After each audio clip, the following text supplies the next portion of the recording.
अच्छा भी लोग होने वाले हैं माशाल्लाह से गाइस। हमारे ललरिया गांव में बहुत बड़ा जलसा रखा गया है और गाइस हिंदू मुस्लिम सभी लोगों के लिए गाइस ये वाला जलसा और आप देख सकते हो। और गाइस अभी हम आपको बताने वाले हैं जलसे के अंदर चलते हैं, तो गाइस चलो चलते हैं। अभी आप देख सकते हो यहाँ पर ये जलसा अमन भाई इन्हें बता दो गाइस। ये बहुत बड़ा जलसा है गाइस। तो अभी हम नीचे जा रहे हैं, आपको बताते हैं क्या है। मैं कुर्बान जाऊं कुरान करीम की अज़मत पर, उसके तक़द्दुस पर। अल्लाह ताला ने उसके अंदर रूहानियत रखी है। आपको माशाअल्लाह तालियां बजाइए भाई, जोरदार इस्तक़बाल कीजिए। अपनी मौजूदगी का पता बताइए आप। ये सरजमीन ललरिया है, यहाँ हसास लोग रहते हैं, जिंदा लोग रहते हैं। और मौलाना अब्दुल बलूच साहब का इस्तक़बाल मौलाना इस्लाम साहब के इंसानियत के नाम जो ईश्वरी संदेश है, इस मौजू पर एक बहुत ही बेहतरीन जलसे का आयोजन किया है, जिसमें देश के जाने माने विद्वान अब्दुल्ला सालिम चतुर्वेदी साहब हमारे बीच में विराजमान हैं, जो बिहार से पधारे हैं, और मौलाना शोएब काशमी साहब, काजी जहीरुद्दीन साहब, सम्मानी मंच पर उपस्थित समस्त हजरात का इस्तकबाल करते हुए मैदान में उपस्थित।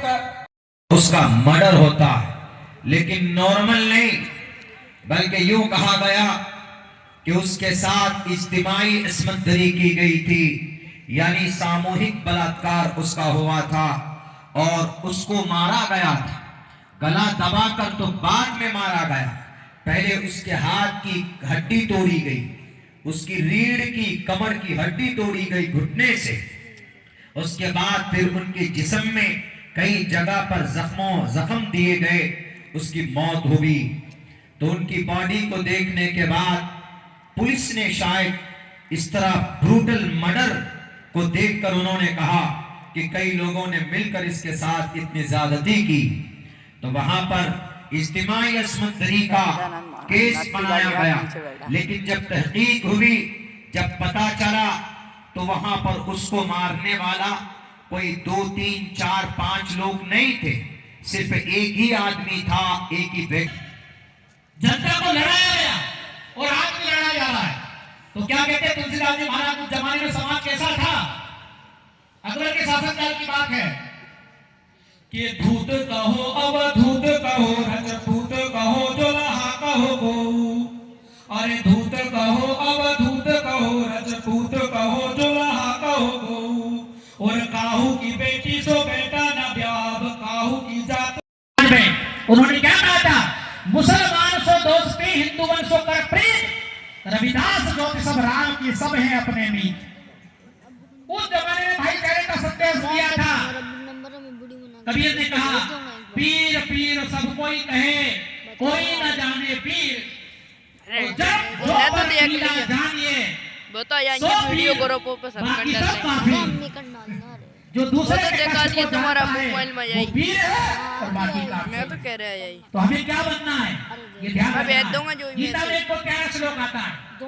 विद्या विनय संपन्ने ब्राह्मणे कविहस्तिनि सुनीते स्वपाकचा पंडिता समदर्शनी। जो विद्या विनय से संपन्न है, देखिए विद्या यानी ज्ञान, इल्म से हानि बनता है।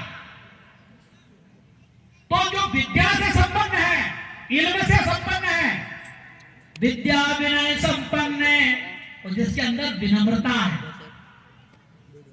विनम्रता किसके पास रहती है? जिसके पास इल्म होता है।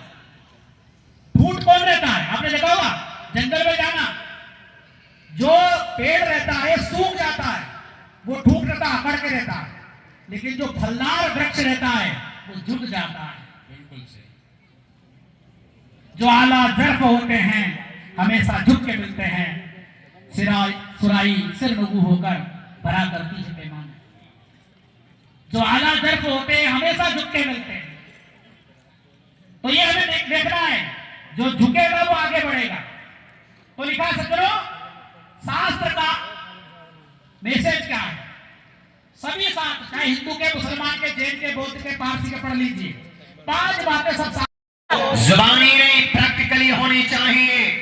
उस जालिम ने, उस दरिंदे ने उस बेटी के साथ क्या किया? वो डॉक्टर अहाना अपने घर की इकलौती औलाद थी।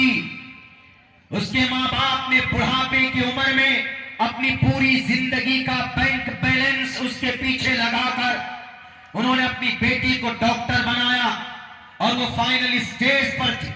आरजीकर मेडिकल कॉलेज में रात दिन आती थी, मेहनत करती थी। वो समाज की एक बेटी थी। हिंदू मुसलमान की नजर से देखने की आवश्यकता नहीं, बल्कि वो इस देश की बेटी थी।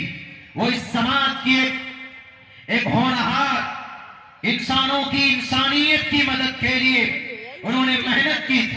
उन्होंने बाज़ाब्ता तौर पर अपनी चॉइस से ये पेशा चुना था और उसकी मां उसको इंजीनियर बनाना चाहती थी। उसके बाप ने कहा था कि बेटी डॉक्टर लाइन में जाने की जरूरत नहीं, लेकिन उस बेटी ने कहा कि अब्बा और हमारी अम्मी, इससे लोगों की खिदमत करने का एक बहुत बड़ा अवसर प्राप्त होता है। लोगों की हम दिल खोल कर मदद कर सकते हैं। माँ बाप की जिद एक तरफ, लेकिन इस देश की खिदमत के लिए उस बेटी ने मेहनत की।